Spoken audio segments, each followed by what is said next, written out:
ሰላም ጤና ይስጥልን የተወደዳችሁ የገበያ ሚዲያ ተከታታዮቻችን የዕለተ አርብ ሐምሌ 10 ቀን 2018 ዓ.ም ለዕለቱ የመረጥናቸው አዳዲስ ሀገራዊ እንዲሁም ዓለም አቀፋዊ የዜና ዘገባዎቻችንን ይዘንላችሁ ቀርበናል።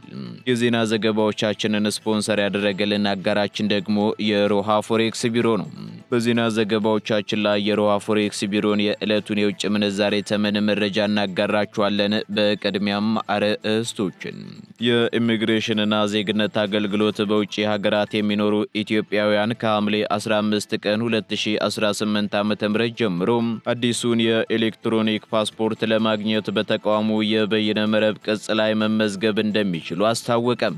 በዚህም አዲሱ የኤሌክትሮኒክ ፓስፖርት አገልግሎት በውጭ ሀገራት በሚገኙ የኢትዮጵያ ኤምባሲዎችና ቆንጽላ ጽሕፈት ቤቶች በኩል ተደራሽ ለማድረግ እየሰራ ስለመሆኑ ተናግሯል። ሙሉ መረጃውን በዝርዝር እናጋራችኋለን።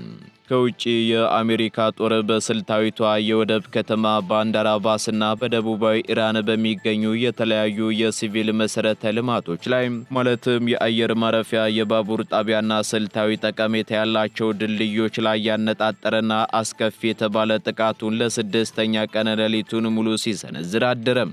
በሌላ በኩል የኢራን አመራሮች አሜሪካ በኢራን የኤሌክትሪክ ኃይል ማመንጫ መሰረተ ልማቶች ላይ ጥቃት የምትሰነዝር ከሆነ የየመኑ ሁቲዎች የባቢል መንደብ ወሳኝ የነዳጅ ማስተላለፊያ መስመርን እንዲዘጉ ትዕዛዝ ማስተላለፋቸው ተሰምቷል። በዝርዝር እናጋራችኋለን።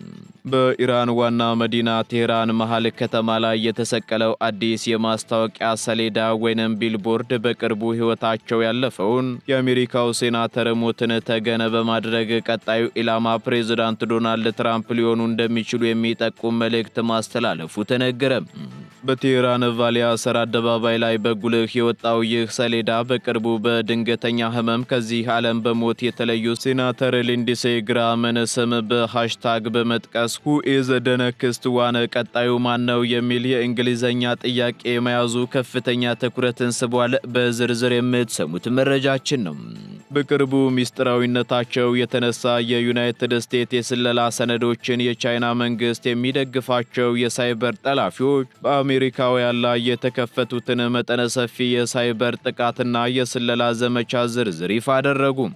ይህ አዲስ ይፋ የሆነው መረጃ ደግሞ የቻይና የሳይበር ጠላፊዎች በአሜሪካ ወሳኝ መሰረተ ልማቶችና በዜጎች የግል መረጃዎች ላይ ምን ያክል ጥልቅና ስልታዊ የሆነ የስለላ ዘመቻ እያካሄዱ እንደሆነ በግልጽ የሚያሳይ መሆኑ ተነግሯል። በዝርዝር ይዘነዋል። የተወደዳችሁ የገበያ ሚዲያ ተከታታዮቻችን እነዚህንና ሌሎች ለዕለቱ የመረጥናቸው ዜናዎችን ይዘንላችኋል። አሁን ደግሞ በዝርዝር ወደምንመለከታቸው መረጃዎቻችን እናልፋለን። አስደሳች ዜና ለውድ ደንበኞቻችንና ለቤት ፈላጊዎች በመሃል መገናኛ ዲያስፖራ አደባባይ አጠገብ የጫካ ፕሮጀክት እይታ ያለው ዘመናዊ አፓርትመንት በ40/60 አከፋፈል ከስቱዲዮ እስከ ባለ 3 መኝታ ቤቶችን ለተወሰነ ጊዜ ብቻ በሚቆይ ልዩ ቅናሽ አቅርበንልዎታል። ስቱዲዮ በ2.7 ሚሊዮን ብር ጠቅላላ ዋጋ፣ ባለ 1 መኝታ በ4.4 ሚሊዮን ብር ጠቅላላ ዋጋ፣ ባለ 2 መኝታ በ6.7 ሚሊዮን ብር ጠቅላላ ዋጋ፣ ባለ 3 መኝታ በ8.3 ሚሊዮን ብር ጠቅላላ ዋጋ የግሎ ያድርጉ። ምን ይሄ ብቻ! የዲፕሎማት መንደር በሆነችው በሳር ቤት አደባባይ የ30% ቅናሽ የተደረገባቸውን አፓርትመንት ቤቶች ከባለ 1 እስከ ባለ 3 መኝታ ቤቶችን በመሸጥ ላይ እንገኛለን። ልብ ይበሉ፣ ይህ ልዩ ቅናሽ ለተወሰኑ ቀናቶች ብቻ የሚቆይ በመሆኑ ፈጥነው ይመዝገቡ። ለበለጠ መረጃ በ0908882208 ወይም በ0969699373 ይደውሉልን። ቴምር ሪል ስቴት። የኢሚግሬሽንና ዜግነት አገልግሎት በውጭ ሀገራት የሚኖሩ ኢትዮጵያውያን አዲሱን የኤሌክትሮኒክ ፓስፖርት ለማግኘት በተቋሙ የበይነ መረብ ቅጽ ላይ መመዝገብ እንደሚችሉ አስታወቀም። በዚህም በውጭ ሀገራት የሚኖሩ ኢትዮጵያውያኑ ከሐምሌ 15 ቀን 2018 ዓ.ም ጀምሮ አዲሱን የኤሌክትሮኒክ ፓስፖርት ለማግኘት በተቋሙ የበይነ መረብ ቅጽ ላይ መመዝገብ እንደሚችሉ አገልግሎቱ አስታውቋል። አዲሱን የኤሌክትሮኒክ ፓስፖርት አገልግሎት በውጭ ሀገር በሚገኙ የኢትዮጵያ ኤምባሲዎችና ቆንጽላ ጽሕፈት ቤቶች በኩል ተደራሽ ለማድረግ እየተሰራ መሆኑን የገለጸው ተቋሙ በውጭ የሚኖሩ ዜጎች ከሐምሌ 15 በኋላ ፓስፖርት ማመልከቻ ምዝገባዎችን በአዲሱ የተቋሙ የበይነ መረብ ቅጽ ላይ ብቻ እንዲሞሉ አሳስቧል። በሌላ በኩል አገልግሎቱ ትላንት በሰጠው መግለጫ በ2018 በጀት ዓመት ከተለያዩ አገልግሎቶች በአጠቃላይ 42.7 ቢሊዮን ብር ገቢ መሰብሰቡን ይፋ አድርጓል። ከተሰበሰበው አጠቃላይ ገቢ ውስጥ 5.4 ቢሊዮን ብሩ ደግሞ በውጭ ምንዛሬ የተገኘ መሆኑን የገለጹት የተቋሙ ዋና ዳይሬክተር ወይዘሮ ሰላማዊት ዳዊት በየብስና በባህር በር መግቢያዎች በኩል ከ7.2 ሚሊዮን በላይ ገቢና ወጪ መንገደኞችን ማስተናገድ ተችሏል ብለዋል። የፓስፖርት ስርጭትን በተመለከተ ማብራሪያ የሰጡት ዋና ዳይሬክተሯ በአጠቃላይ ከ1.6 ሚሊዮን በላይ ፓስፖርቶች ተዘጋጅተው ለዜጎች የተሰራጩ ሲሆን ከእነዚህ ውስጥም 4850 ያህሉ የዲፕሎማቲክ እና የልዩ አገልግሎት ፓስፖርቶች ናቸው ሲሉ ተናግረዋል።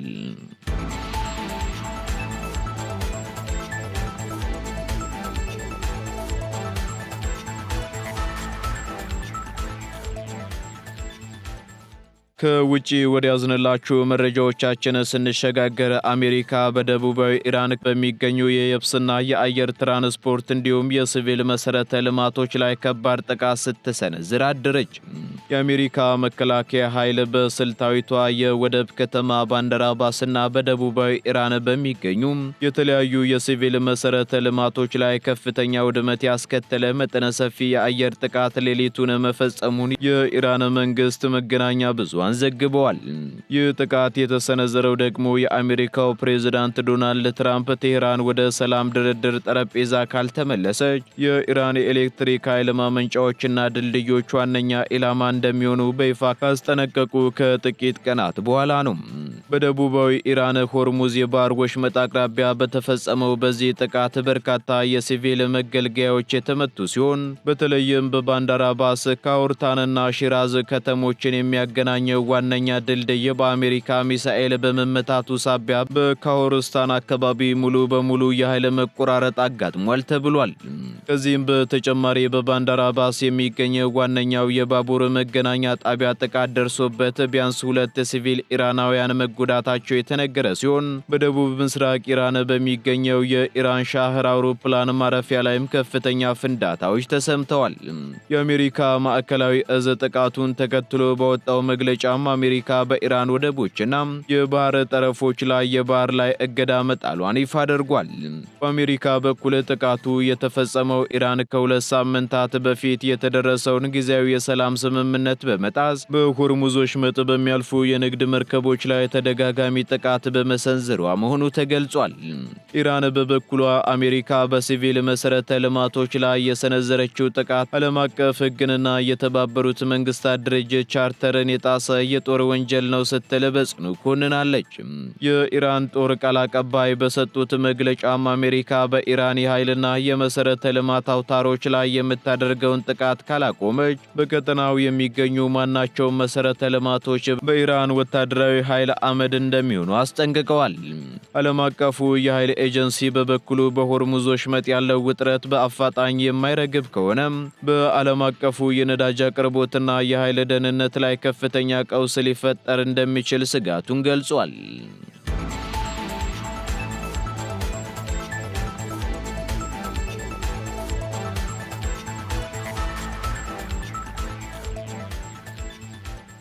ኢራን አሜሪካ የኃይል ማመንጫዎቿን ካጠቃች ሁቲዎች የቀይ ባህር መውጫን እንዲዘጉ አዘዘች።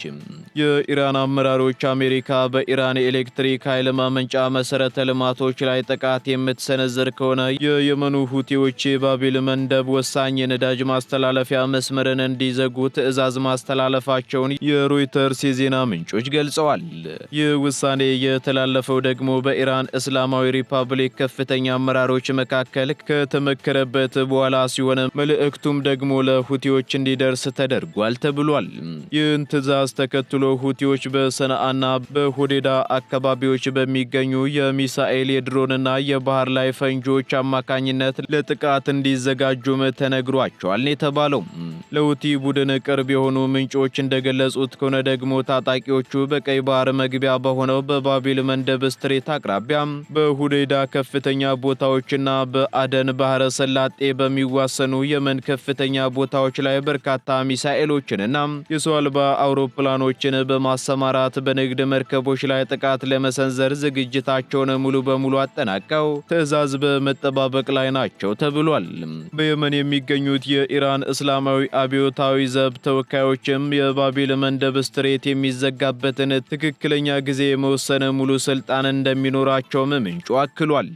በአሁኑ ወቅትም የሆርሙዝ ስትሬት በኢራን ሙሉ በሙሉ ተዘግቶ ባለበት ሁኔታ ሁቲዎች በቀይ ባህር የንግድ መርከቦች ወይንም ወደቦች ላይ አዲስ ጥቃት የሚሰነዝሩ ከሆነ የመካከለኛው ምስራቅ ሁለቱ ዋና ዋና የነዳጅ ኤክስፖርት መስመሮች በአንድ ጊዜ እንዲስተጓጎሉ ያደርጋል።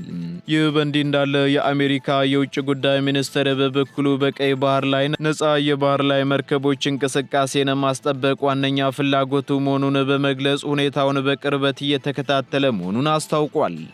በተጨማሪም የደህንነትና የኢኮኖሚ ባለሙያዎች በበኩላቸው ይህ ቀውስ በዓለም አቀፍ የነዳጅ አቅርቦት ላይ ከፍተኛ መስተጓጎል ሊፈጥር እንደሚችልና የነዳጅ ዋጋ በአንድ በርሜል እስከ $200 ሊያሻቅብ እንደሚችል በማስጠንቀቅ ላይ ይገኛሉ።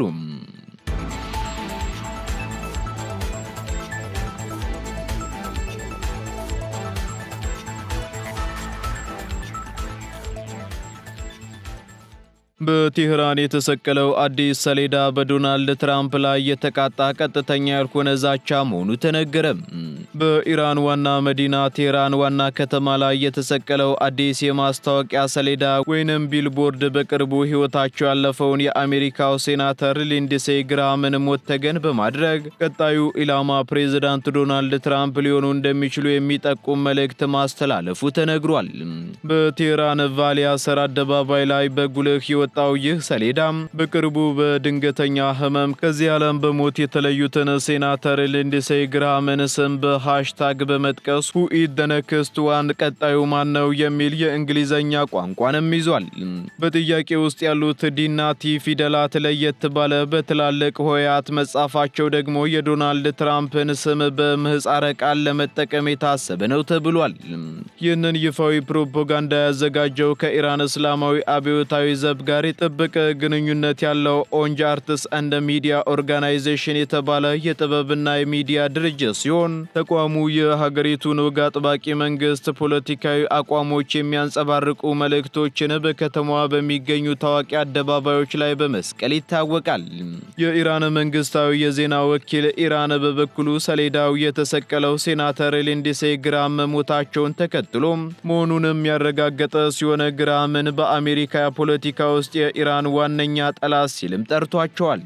በቴህራን ያሉ በርካታ ወግ አጥባቂ ወገኖች ግራምን ሞት መለኮታዊ ቅጣት አድርገው የገለጹ ሲሆን ተያይዞ የወጣው የማስታወቂያ ሰሌዳም የእስላማዊቷን ሪፐብሊክ ውድቀት ለሚመኙ የአሜሪካ ፖለቲከኞች ተመሳሳይ ዕጣ ፈንታ እንደሚጠብቃቸው የሚጠቁም ማስጠንቀቂያ ተደርጎም ተወስዷል።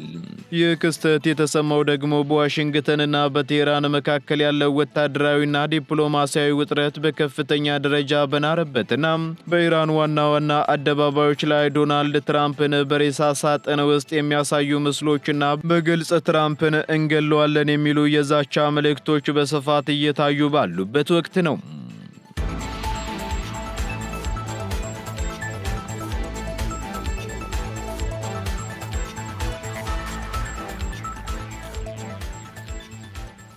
የአሜሪካውያንን መረጃ ኢላማ ያደረገው የቻይና የሳይበር ጥቃት መጠነ ሰፊነት በሚስጥራዊ ሰነዶች ይፋ አደረገ። በቅርቡ ሚስጥራዊነታቸው የተነሳ የዩናይትድ ስቴትስ የስለላ ሰነዶችን የቻይና መንግስት የሚደግፋቸው ጠላፊዎች በአሜሪካውያን ላይ የከፈቱትን መጠነ ሰፊ የሳይበር ጥቃትና የስለላ መረጃ ዝርዝር ይፋ አድርገዋል። እነዚህ ሰነዶች እንደሚያሳዩት ከሆነ የቻይና የስለላ ድርጅቶች ወደ 220 ሚሊዮን የሚጠጉ የአሜሪካ መራጮችን የምዝገባ ደረጃ ለይቶ ለማወቅና ለፖለቲካዊ ትንተና ተጠቅመውበታል ተብሏል። ሆኖም ግን የመራጮችን ዝርዝር ወይንም የድምፅ አሰጣጥ ሂደቱን በቀጥታ ለመቀየር መሞከራቸውን የሚያሳይ ማስረጃ አልተገኘም። ጠላፊዎቹ ከአሜሪካ የግል መረጃዎች በተጨማሪ በርካታ ስስ መረጃዎችን በመሰብሰብ ለረጅም ጊዜ ስለላ ተግባር ሲያውሉ ቆይተዋል ተብሏል። ይህ መጠነ ሰፊ ዘመቻም ሳልት ታይፉንና ቮልት ታይፉን በመባል ከሚታወቁትና የቻይና መንግስት ድጋፍ ካላቸው የሳይበር ቡድኖች ጋር የተያያዘ መሆኑ ተገልጿል። እነዚህ ቡድኖች ከአሜሪካ የቴሌኮሙኒኬሽን አውታሮች በተጨማሪ እንደ አሜሪካ የገንዘብ ሚኒስቴር ያሉ ቁልፍ የመንግስት ተቋማትን ሰርገው ለመግባት ሙከራም አድርገዋል የተባለው። በሌላ በኩል የቻይና መንግስት የቀረበበትን ክስ ሙሉ በሙሉ ያስተባበለ ሲሆን ክሱ ያለምንም በቂ ማስረጃ የቀረበ የስም ማጥፋት ዘመቻ ነው ሲል አጣጥሎታል። ይሁን እንጂ ይህ አዲስ ይፋ የሆነው መረጃ የቻይና ሳይበር ጠላፊዎች በአሜሪካ ወሳኝ መሰረተ ልማቶችና በዜጎች የግል መረጃዎች ላይ ምን ያክል ጥልቅና ስልታዊ የሆነ የስለላ ዘመቻ እያካሄዱ እንደሆነ በግልጽ የሚያሳይ መሆኑን የዘርፉ ተንታኞች እየገለጹ ይገኛሉ።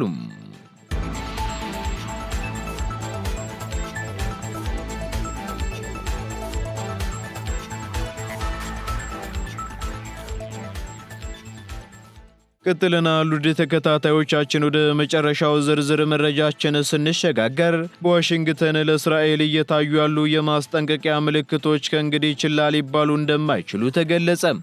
በአሜሪካና በእስራኤል መካከል ያለው ታሪካዊና የረጅም ጊዜ ስትራቴጂካዊ ግንኙነት ከባድ ፈተና ውስጥ መውደቁን የሚያሳዩ ግልጽ ምልክቶች በዋሽንግተን እየታዩ መሆኑን የፖለቲካ ተንታኞችና የዲፕሎማሲ ባለሙያዎች አስጠንቅቀዋል ሲል ኢየሩሳሌም ፖስት ዘግቧል።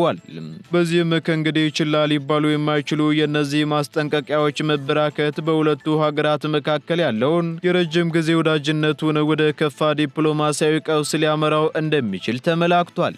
ቀደም ሲል በእስራኤል ፖሊሲዎች ላይ የሚነሱ ተቃውሞዎችና ትችቶች በአብዛኛው ከዲሞክራቶች ወገን ብቻ የሚሰነዘሩ የነበረ ቢሆንም አሁን ላይ ግን ሁኔታው ተቀይሮ ከሪፐብሊካን ወገኖችም ጭምር ተመሳሳይ የስጋትና የርቀት ምልክቶች መታየት መጀመራቸው የግንኙነቱን መላላት ይበልጥ አሳሳቢ አድርጎታል።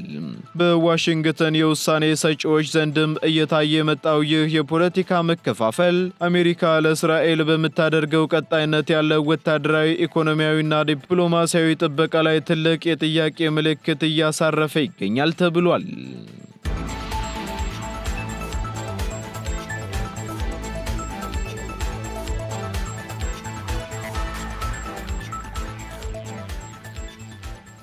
ቀጥለናል። የተወደዳችሁ የገበያ ሚዲያ ተከታታዮቻችን በመጨረሻም የሮሃ ፎሬክስ ቢሮን የዕለቱን የውጭ ምንዛሬ ተመን መረጃ እናጋራችኋለን። በዚህም አንድ የአሜሪካ ዶላር 177 ብር ከ2 ሳንቲም እየተገዛ 180 ብር ከ56 ሳንቲም እየተሸጠ ይገኛል። ፓውንድ ስተርሊንግ 229 ብር ከ30 ሳንቲም እየተገዛ 233 ብር ከ88 ሳንቲም እየተሸጠ ይገኛል። ዩሮ ደግሞ 199 ብር ከ40 ሳንቲም መግዣው ሲሆን መሸጫው እንዲሁ 203 ብር ከ38 ሳንቲም እየተሸጠ ይገኛል። ፓውንድ ስተርሊንግ 215 ብር ከ57 ሳንቲም እየተገዛ 219 ብር ከ88 ሳንቲም እየተሸጠ ይገኛል። የተባበሩት አረብ ኤምሬት ድራም 47 ብር ከ77 ሳንቲም መግዣው ሲሆን መሸጫው ደግሞ 48 ብር ከ72 ሳንቲም ሆኗል። የሳውዲ ሪያል 46 ብር ከ3 ሳንቲም እየተገዛ 46 ብር ከ95 ሳንቲም እየተሸጠ ይገኛል። የቻይናው ዩዋን ደግሞ 24 ብር ከ35 ሳንቲም እየተገዛ 24 ብር ከ83 ሳንቲም እየተሸጠ ይገኛል። የካናዳ ዶላር እንዲሁ 121 ብር ከ27 ሳንቲም እየተገዛ 123 ብር ከ69 ሳንቲም እየተሸጠ መሆኑን የሮሃ ፎሬክስ ቢሮ የዕለቱ የውጭ ምንዛሬ ተመን መረጃ ያመላክታል።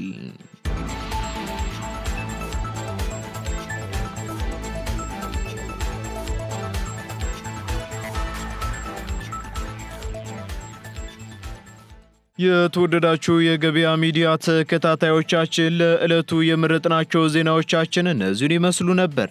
እንዲሁም አዳዲስ ኢኮኖሚያዊ፣ ማህበራዊና ፖለቲካዊ መረጃዎቻችንን ለማግኘት ታዲያም የገበያ ሚዲያን እንድትወዳጁ እንጋብዛለን። ሰናይ ጊዜን ተመኘን።